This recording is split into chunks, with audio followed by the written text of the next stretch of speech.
Siente lo mismo. Pásala bien. Vamos a hacerlo. En Venezuela tenemos una bebida importantísima. Yogur de fresita. Este yogur está vencido. No, eso es yogur. Ese es como huele yogur.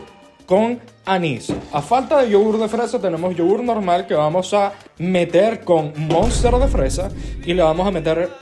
hubiese sido tan de pinga tener anís cartujo para la gente de lujo. Pero tenemos anís dulce Nicomedes García de Segovia, España.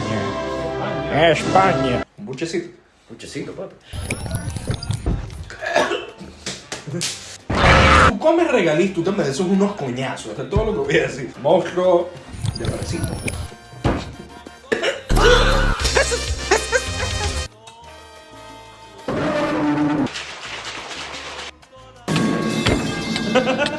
Diabólico. Me dio un escalofrío, bueno. Y Tadakimasu, supongo.